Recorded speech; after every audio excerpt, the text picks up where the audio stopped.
Design your own life with Dimas Satya Lesmana. Subscribe, tekan tombol bel, share dan like videonya ya guys.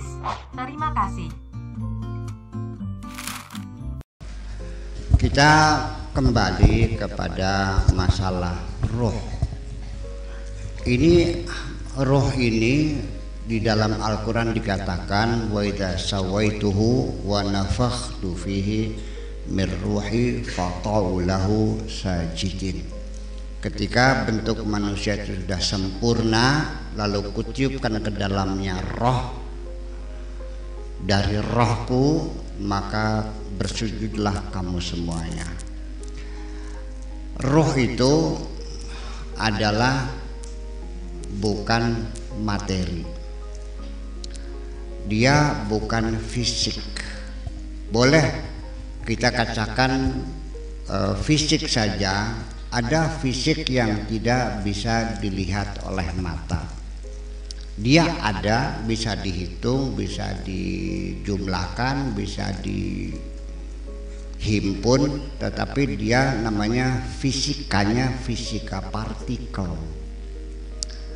Foton itu tidak bisa terlihat oleh mata, dan dia adalah merupakan partikel elementer. Di dalam foton itu ada quark. Dia bergerak, berputar dalam foton itu dengan kecepatan cahaya ketika udara divakumkan. Tidak bisa dilihat, atau nggak bisa kelihatan mata. Fisika partikel itu yang dicatat hanya gejala-gejalanya saja. Fisiknya nggak kelihatan. Oke. Ini besi berani. Oke. Kelihatan nggak magnetnya? Bisa ditangkap nggak? Di foto? Dia nggak bisa. Kita bisa tahu adalah ketika kita dekatkan besi di sini, dia akan menarik bergerak. Kita mengetahui di sini ada magnet karena dari gejalanya dia menarik paku itu. Oke. Rohani juga sama, roh itu nggak bisa kelihatan, tapi dengan jasadmu yang bergerak itulah, maka berarti di dalam dirimu ada roh. Paham?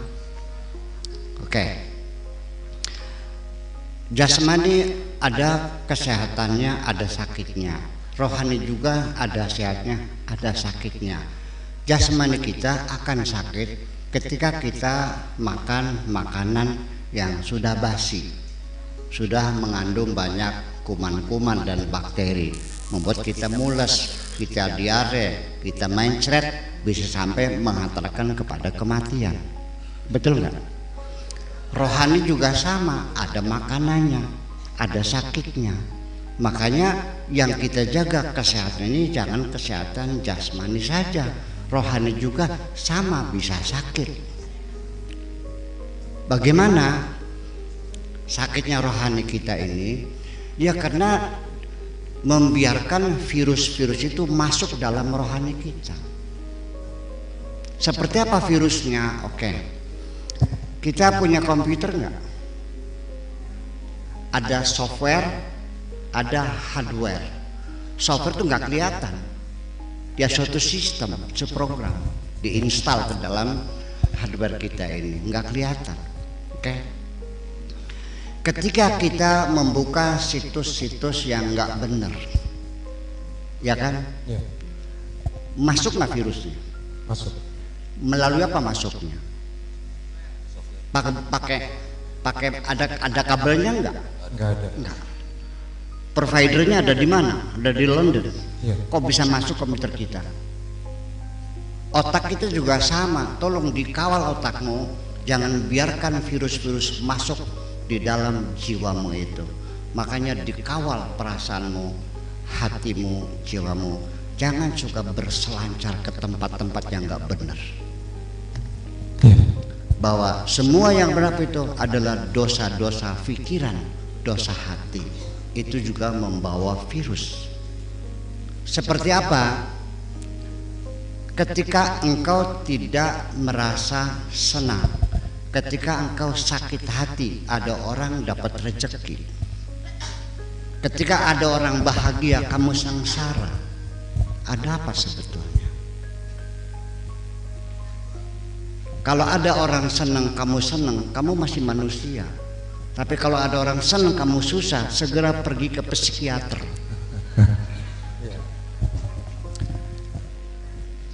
Rasa hasud itu, orang hasud itu, orang yang tidak pernah bekerja keras untuk mencapai tujuannya. Dia bekerja keras siang dan malam hanya untuk menggagalkan tujuan orang lain. Semakin banyak orang senang, semakin susahlah orang yang hasud itu. Dan hasud itu akan membawa virus-virus yang disebutkan dalam surat Al-Falaq. Qul a'udzu birabbil falaq. Katakanlah, aku berlindung kepada Allah, Tuhan alam semesta ini, min syarri ma khalaq, dari kejahatan makhlukmu, dari makhlukmu yang jahat, yaitu virus-virus itu. Terusnya min syarri ma khalaq, min syarri ghasiqin idza waqab, dari kejahatan yang dilakukan di malam hari. Virus-virus itu bekerja aktifnya di malam hari, karena energi gelap itu menjadi inang bagi virus untuk dia menjadi aktif. Wa min syarri nafasati, dan dari makhluk jahat yang menyembur, bukan meniup. Nafas itu menyembur, nah, itu menyemburkan virus-virus, itu menyemburkan racunnya. Fil uqadi, di persendian tangan kita ini, ya, pada ngilu, pada sakit. Orang yang hatinya hasud itu sakit badannya, otaknya juga rusak, terlalu banyak virus. Mencari qasikin, mencari nafas, wa mencari hasidin idza hasad, itu virus-virus yang membuat persendian kamu pada sakit cuma itu karena virus masuk bersama rasa hasudmu itu. Jadi hasud adalah makanan racun untuk jiwamu itu. Jangan pernah makan hasud itu.